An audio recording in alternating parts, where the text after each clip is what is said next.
मेरे चैनल पर बिहार के तमाम आंगनवाड़ी सेविका सहायिकाओं का स्वागत है। आज बात होगी कि आंगनवाड़ी सेविका सहायिकाओं का पेमेंट और उसके बाद उनका रैंकिंग और उसके बाद फिर उनकी समस्याओं के संबंध में।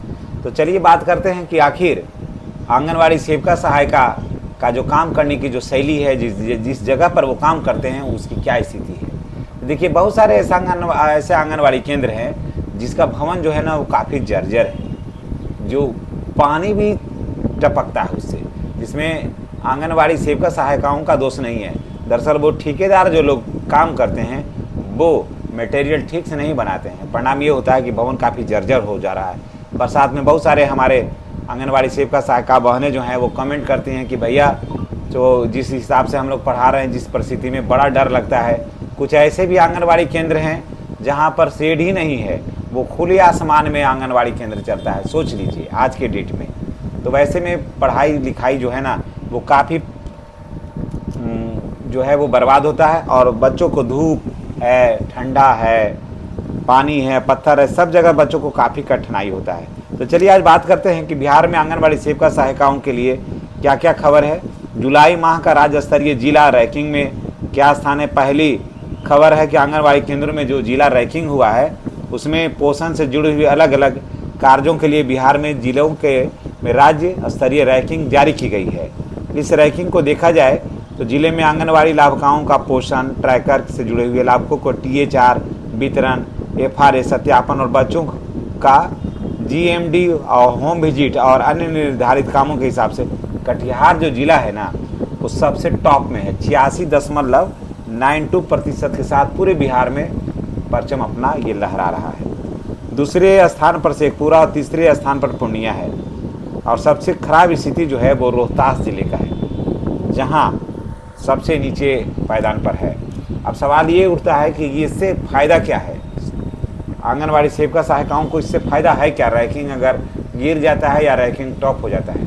तो देखिए, फ़ायदा ये होता है कि ज़िला में डायरेक्टली ऐसे पैसा का तो बेनिफिट नहीं होता है, लेकिन ये होता है कि ज़िला में का आपका परफॉर्मेंस ठीक है और आप लोग का ही सहयोग से ये ज़िला टॉप रहता है या ज़िला डाउन रहता है। तो अब बात करते हैं आंगनवाड़ी सेविका और सहायिकाओं के पेमेंट के संबंध में कि आंगनवाड़ी सेविका सहायिकाओं का पेमेंट क्या है और क्या वास्तव में आंगनवाड़ी सेविका सहायिका जो हैं क्या वास्तव में उनका पेमेंट कितना बढ़ेगा। तो देखिए, जब से बंगाल में चुनाव हुआ है और बंगाल में आंगनवाड़ी सेविका सहायिकाओं ने सरकार को सपोर्ट किया है तब से, और उनका वेतन जो वृद्धि हुआ तब से ये हलचल बढ़ गया कि किसी भी सरकार को बनाने और गिराने में आंगनवाड़ी सेविका और सहायिकाओं की भूमिका जो है वो बहुत ही ज़बरदस्त है। क्योंकि आंगनवाड़ी जो सेविका सहायिका जो होती हैं वो पब्लिक से जुड़ी हुई होती हैं। उनके छोटे छोटे बच्चे रहते हैं, गर्भवती महिलाएं आती हैं, तो प्रतिदिन वो लगभग 20-25 महिलाओं से नए से मिलते हैं, उनको मोटिवेट करते हैं। तो इसका सीधा असर सरकार के योजनाओं पर भी पड़ता है, जानकारी मिलती है, जानकारी होती है। तो ऐसे में सरकार को वोट बैंक का एक बहुत सशक्त माध्यम भी है आंगनवाड़ी सेविका सहायिका। तो यूपी में भी देखिए बढ़ने वाला है, और बिहार में भी चर्चा है कि बिहार में 20,000 प्लस ही होगा, 20,000 22,000 प्लस ही होगा सेविका सहायिकाओं का पेमेंट। तो अब देखिए ये कब होता है। और फिलहाल जहाँ तक अभी वेतन का है तो मुझे लग रहा है कि ज़्यादातर आंगनवाड़ी सेविका सहायिकाओं का जो पेमेंट है एक आध सप्ताह के अंदर सभी के खाते में निश्चित रूप से चला जाएगा।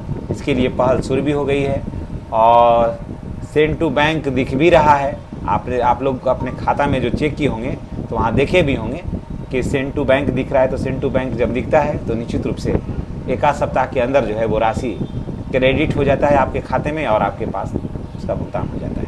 तो चलिए इसी के साथ हम आपसे विदा लेते हैं। नेक्स्ट वीडियो में हमारी और आपकी फिर मुलाकात होगी। चैनल पर नए हैं तो चैनल को सब्सक्राइब करके बेल आइकन को दबाना न भूलिएगा। धन्यवाद।